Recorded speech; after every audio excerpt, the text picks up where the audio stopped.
good citizens of Pottsylvania are extending Rocky and Bullwinkle a real Pottsylvanian welcome. For Boris and Natasha disguised our heroes as, guess who? Boris and Natasha. Then under orders from Central Control, the boys have been arrested and hustled toward a sinister platform. Hop. But you don't understand. We're friendly. We're not. Hop. Come on, Bullwinkle. Where are we going? You heard the man. Up! Meanwhile, the real Boris and Natasha had escaped from the ship and made their way through the city to the underground headquarters of Central Control. They fixed up the place since I was here last. You, fearless leader, where are you? Right behind you, Badino. 11, 12, 13 steps. Rocky, that's liable to bring bad luck if we're not careful. Now hear this. You, Boris and Natasha, are hereby condemned. Boris? Natasha? Oh, forevermore. Oh, that's a good one. What is? You've mistaken us for somebody else. Sure, we're in disguise. Disguise? Yup. See, this is just a wig I got that comes right. Uh-oh, my wig is stuck, Rock. My mustache, too. Sure enough, Boris had fastened their disguises on with permanent glue. Proceed with the proceedings. Meanwhile, at Central Control... Well, speak up, Badinov. Don't let the boys make you nervous. Who's nervous? You're making terrible mistakes. Nonsense. We made only one mistake here in 20 years. What was that? We hired you. What did I do? Nothing. That is the trouble. Did you bring back rocket formula? No, but... Mooseberry bush? No, but... Mooseberries? No, but... Moose? No, Go but... ahead, boys. Wait, I mean, yes. Yes, what? Yes, sir? I mean, what did you bring back? Moose. I brought back Moose. Where is he? Still on deck? Turn on viewer, Anastas. See? There he is now. You fool! He is about to be executed. No, wait just a minute, fellas. Let's not lose our heads. Don't worry, sweetheart. Only one of you loses head. Your little friend Boris, we push off cliff. Oh, that's better. We are always polite. Ladies first. But at that instant, Rocky launched himself off the cliff and down into space. Catch him! He's ruining the execution. No, I can fly. Oop! Attaboy, Rocky! Here he comes again, Doc.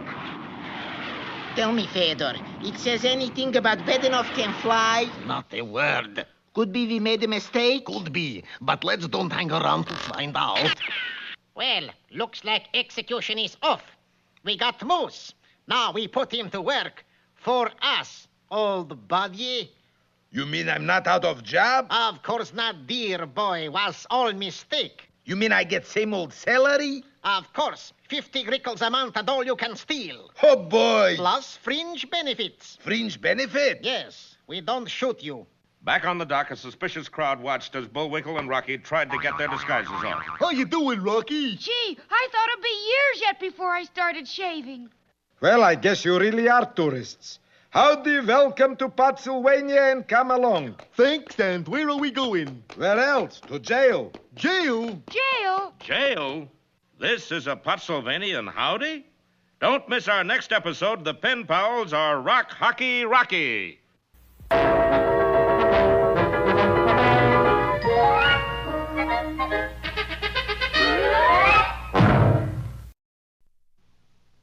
And now...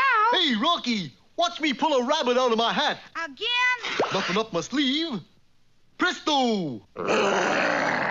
Ooh, don't know my own strength. Now here's something we hope you'll really like.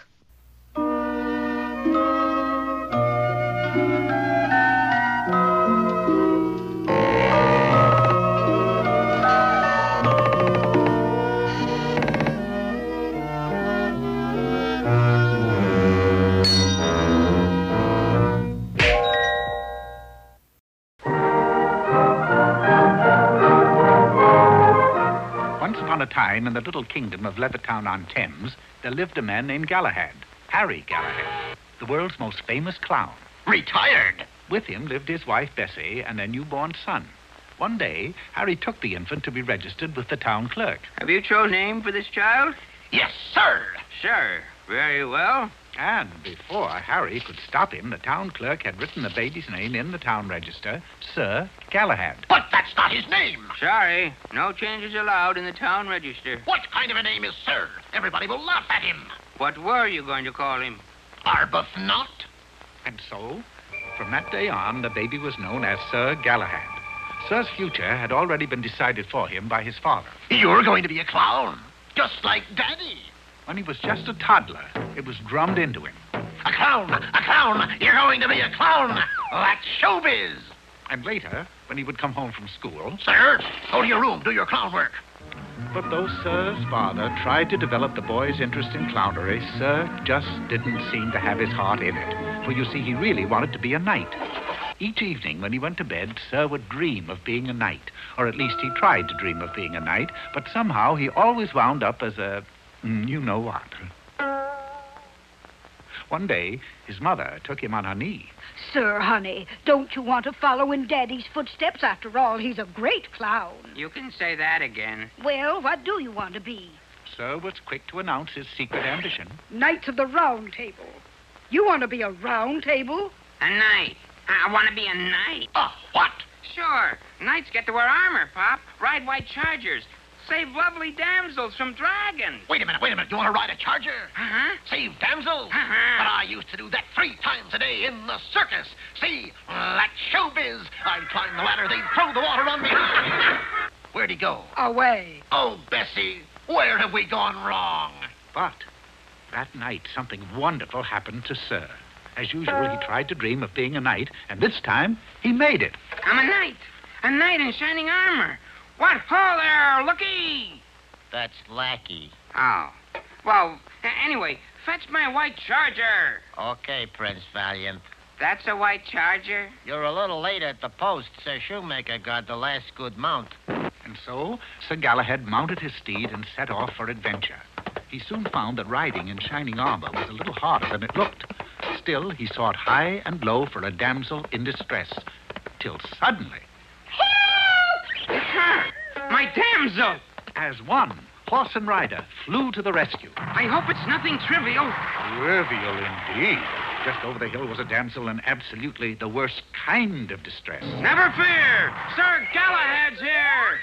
Well, Sir Galahad set to work to slay the dragon, and this, too, turned out to be very hard work. Matter of fact, it was just like chopping down a very large tree with a very small axe. But finally, the job was done, and the maiden gazed lovingly at her conquering hero. You've probably guessed that I'm a princess. I sort of had a hunch. And, as you'd expect, when Sir took the princess home, her father, the king, was so impressed that he gave Sir his daughter's hand in marriage. Well, now that you're one of us, take off your hat to the house.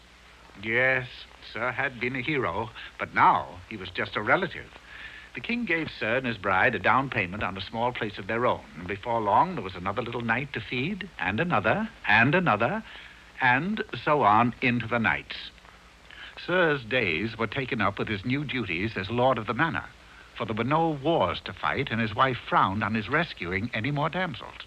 When you finish the dishes, remember the moat needs cleaning. I should have married the dragon. Then, 20 years later, much to Sir's delight, another war broke out. His armor didn't fit as well as it might, but still he had to defend the kingdom from threatening invaders. Alone, he sallied forth against overwhelming odds, and because he had fought so bravely, he received a hero's welcome with full military honors. With a start, Sir woke from his dream.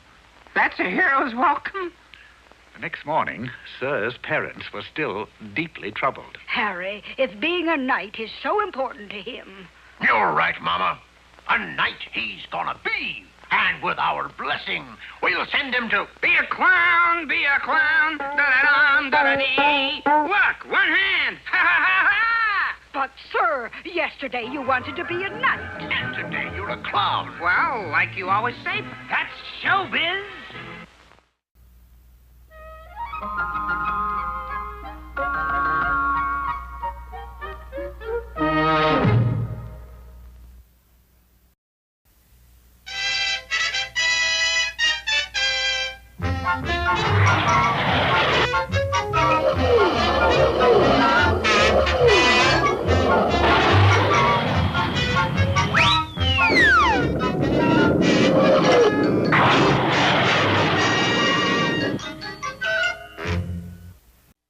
Well, the travel folders all said welcome to Pottsylvania, but our heroes have had nothing but a bad time since they arrived. First an angry mob, then a dreadful disguise, then a near execution, and now they're on their way to jail. But we haven't done anything. Yeah, we're as innocent as the new mown snow. We're just tourists. That's what they all say. Sure enough, our heroes' fellow prisoners were almost all American tourists just like themselves. Boy, this is sure no way to treat your friends. Don't be silly. Pottsylvania got no friends, just enemies. Well, here is your apartment. If you want anything, you can just push that button. But it's not connected. I didn't say anyone would answer. Bye. But even while our friends were languishing in the Huskow, Boris Badenov was hatching another evil plot. Now, I'm just spitballing, you understand. But as soon as Moose gives us secret formula, we... Wait. Nobody but idiot would give us secret formula. Exactly. So after he gives us formula... And Boris outlined his fiendish plan for firing a rocket ship to the moon, conquering the moon men, and beaming Pottsylvanian television programs to the United States. Badenov, what good will this do us? You ever seen Pottsylvania TV? Please, not so soon after eating. Some night people in America will tune in set to midnight movie, and what do they get? 3 hours Pottsylvania commercials. You think they'll know the difference? Sooner or later, yes. Then they must pay us millions to stop broadcasting. And if they don't? Oh, then we jam other programs. Instead of Lone Ranger is coming on 30 minutes hair oil commercials. Listen. Itchy dandruff, falling hair, a dried up scalp and a dome that's bare. Gritty, grimy, greasy goo, that's what's in our new shampoo. Gunk. Get some gunk today. Enough already. Please, Badenov, it's too much. You see, fearless leader? In no time at all, we drive America to her knees. Carry on, Badenov. I'd salute you. You said it. So in the meanwhile, back in the Pottsylvania pokey... Come on, you two. Out. You mean we're being released? Yes, your lawyer is here. Lawyer? We don't have no lawyer. Allow me to introduce myself, you all.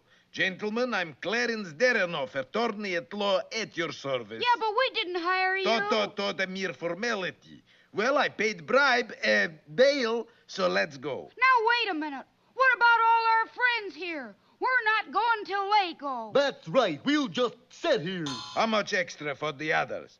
Say roughly 500 grickles? No. Smoothing it out a little, 250. Good. Here it is. You think I would soil my hands with a bribe? Please, just drop it in head. And a little later, Rocky and Bullwinkle saw all the tourists off on the SS Andalusia. Goodbye. Have a nice trip. Bye, Captain Peach Fuzz. Farewell, Rocky. All right, cast off forward, full speed, astern, aloft, alee, aloo. Also, Roger. Well, there she goes, Bullwinkle. We're all alone in a foreign land. Well, those are certainly not friendly glances. Just who do all those sinister eyeballs belong to? Don't miss our next episode, The Fright-Seeing Trip, or Visit to a Small Panic. And now... Hey, Rocky, watch me pull a rabbit out of my hat. But that trick never works. This time for sure. Presto! Well, I'm getting close. And now it's time for another special feature. Hello, poetry lovers. Today's poem is a story of crime in the big city. Tom the Piper's son. Tom the Piper's son stole a pig and away he... Ooh, Police officer, what do you got in the bag? it's a sort of a pig. You got a permit to pack a pig? Well, no, I... Better come along with us. You know it's a felony to pack a pig over a state line? No. Pig napping. But it's a pig in a poem. What, a pig in a poke, huh? A poem, pig in a poem. Pig poem? Not so pig, it's about... You making fun of the way we talk? No, but it's catching. Name? I'm Tom the Piper's son. All right, Piper, son, what were you going to do with the pig? Well, the poem says the pig was eat, but... Gonna eat it, huh? No! On a platter. No! Apple in its mouth like that? Certainly not. All right, Piper, son, you can go, but don't leave town. Thanks. Can I have my pig back? No. Evidence. Darn. One more thing, Piper, son. What's that? You got an apple on you.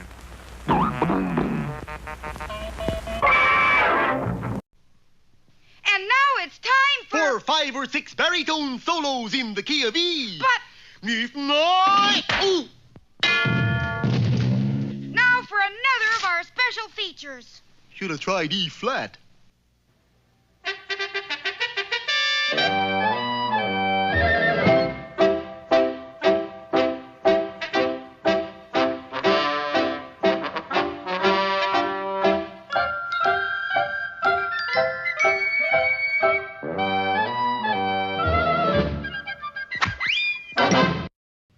Hello again, Peabody here. And I'm Sherman, Mr. Peabody's boy. Today, Sherman and I will travel back to the days when the red man roamed the West.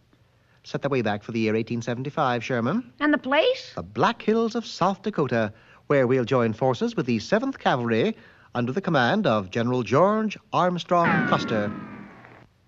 As usual, Sherman and I made an instantaneous transition. We arrived just as Custer completed the interrogation of a sentry. Now, just what makes you think you saw an Indian? This arrow on my shoulder, sir, it weren't there when I went on duty. Oh, is that an arrow? I thought it was a tie pin. It's an arrow, sir, same as all the other sentries has got. You mean they've all been hit in the shoulder? All except Curly. He ain't Curly no more. This calls for immediate action. Assemble the men. Oh, and do something about that arrow, son. Makes your uniform look sloppy. Seconds later, the entire command stood at attention before their general. Men, there's an ugly rumor going around there's Indians in the neighborhood. Now, we all know what's got to be done. We got to go out and track 'em down. But, sir, we all have weekend leave so we can see the Army-Navy game. Well, all right. I'll go out and look for the Indians. Pardon me, General, but Mr. Peabody and I could go with you. Know anything about Indians, son? Only that they're in the American League. That's what I like, a sense of humor. All right, we'll leave at dawn. It is dawn, sir. So it is. All right, we'll leave now. American League. 4 hours later, our 3-man patrol halted the search and surveyed the barren territory. Still no signs of Indians, General. Yeah, but they're tricky, son. Never know where they are. Good thing you boys is out with me, otherwise you might walk right into a trap. You mean like this one? Must have made a wrong turn somewhere. What white man want in Indian village? Well, it's a little cold over at the fort, and we thought, Chiefy, we might borrow some blankets. Yellow hair got 'em poor sense of humor.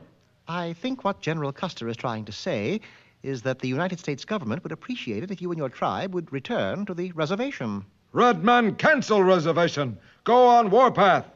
Well, if that's the case, then I'm putting the whole bunch of you under arrest. How many of you are there? Got 'em 5,000 warriors. Well, I could take some of you in now and come back for the rest of you later in the week. How'll that be? You my prisoners. We attack 'em Kansas City in morning, then come back and kill you. Do you think he means it, Mr. Peabody? I'm sure he's in dead earnest, Sherman. However, don't give up hope. Chief, I suppose you'll have your customary feast before going into battle. Oh, red man never make 'em war on empty stomach. Sitting Bull said that. Good. Then I'll have the pleasure of cooking for you. Say there, you got 'em way with skillet? You mean you haven't heard of Peabody's prolific pastries? After getting the chief's approval, I sent General Custer and Sherman to pick every wild berry they could find. 50 baskets, Mr. Peabody. Is that enough? It will do nicely, Sherman. I then proceeded to whip up a huge amount of pie crust batter. 1 hour later, I was the proud parent of 1,293 wild berry pies. Pies look heap good. Injun eat 'em now? By all means, Chief. Eat 'em to your heart's content. Say, look, Peabody, I like to eat as much as the next man. But don't you think we ought to fight these fellers instead of feeding them? I am fighting them, General. By morning, these Indians will be in no condition to go on the warpath. You see, wild berries cooked at a certain temperature produce a specific effect when eaten. Makes you sick? Sleepy, General. Hopelessly and irretrievably sleepy. Sure enough, no sooner were the pies consumed than the entire village was rendered hors de combat. The next day, the 7th Cavalry took the sleepy tribe in tow and escorted them back to their reservation. Well, I'll be seeing you boys. Heard there's a rumor there's 3 or 4 Injuns running around the Little Bighorn. Think I'll run over and check it out. Little Bighorn? Wasn't that the site of Custer's last stand? Definitely not, Sherman. Custer's last stand is right over there. By the way, do you prefer mustard or catsup on your hot dogs?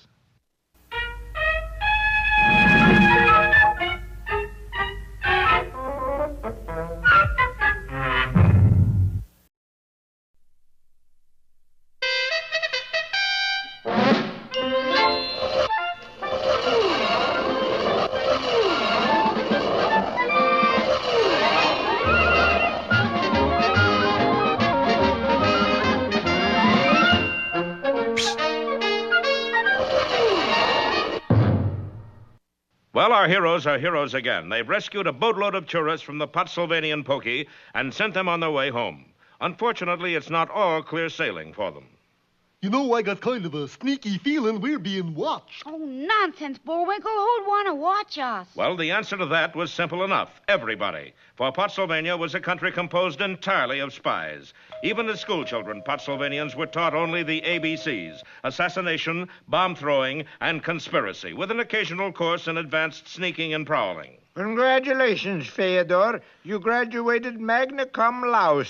And every conversation had at least two meanings. Hello, Vanya. Translation, we're going to blow up City Hall tonight. Hello, Gottwald. How's the boy? Translation, sounds like fun. Who'll be inside? Just fine, thanks. Translation, who cares? Well, see you later, Gottwald. Translation, the party starts at 7. Bring your own bomb. Bye-bye, Vanya. Translation, bye-bye, Vanya. No, Pottsylvania was hardly what you'd call a tourist paradise. Look there. Yankee, go home. Boy, they sure don't like baseball players, do they? Well, here's a hotel, Bullwinkle. Let's go in. Hold it, buddy. You got password? Password? It's a hotel, isn't it? Still need password? But we don't know it. Let's go. Hold it, buddy. You like to buy password? Buy it? Special today, 10 words for $1. We don't need 10 words. Okay, 10 cents each. It's a deal. Come on, Bullwinkle. Hold it, buddy. You got password? Sure. It's, moleskin. This is first-class hotel. We don't take cheap 10-cent passwords. Well, I got a password right here. Knuckles. That's the password, all right. Go on in. Inside the lobby, our heroes were once again the target of all eyes. Hi, can we get a room? Certainly, Mr. Smith. Smith? My name isn't Smith. I'm really... No names, please. Just sign here. Hokey smoke, Bullwinkle. Everybody's name's Smith. That's a funny coincidence, ain't it? Well, when in Rome, do as the Romans do. I never heard of no Romans named Smith. But our heroes had to sign the register Pottsylvanian style.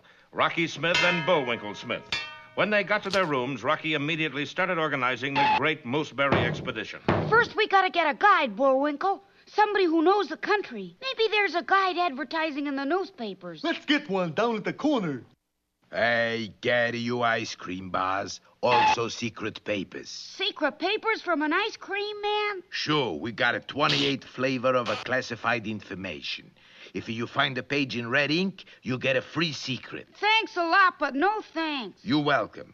Hey, Gaddy, you Adam Bumsicle here. Our heroes had another shock when they opened the door of their room. Bullwinkle, look at that! Yes, the room was a shambles. Everything had been turned inside out and upside down. And what's more, all our papers are gone. Gone? Oh, well. And so is all our money. Well, that's the breaks, I guess. And so is your autographed picture of Sonny Tufts. Sonny Tufts! Well, now them rascals have gone too far. Don't miss our next episode. Boris burgles again, or sinner take all.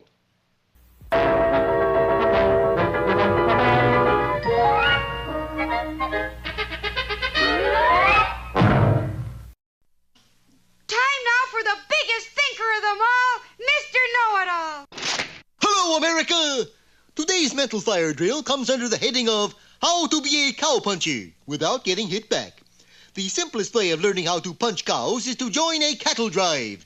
The person who does the hiring is called a five-man, which is a four-man who got promoted. You with the built-in chaps. It's beddy by time for cattle. You stand guard.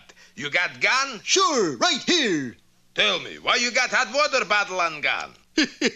It's a sick shooter. Not feeling good, huh? Does it shoot? Does it shoot?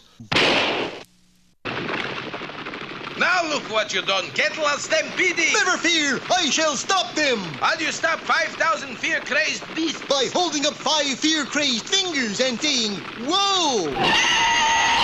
That's very good. How do you get them started again? Oh, by saying, giddy-up. After serving his apprenticeship, the full-fledged cowboy now puts his knowledge to use by joining a rodeo, or radio, they're both correct. And the winner of the Bronco busting event is Mr. Know-It-All. Golly Golly, Mr. Know-It-All, you sure can ride. Yeah, you're only supposed to stay on 10 seconds. I've been on this critter 10 hours. How do you manage to stay on him so long? Very simple. I got a pocket full of dimes.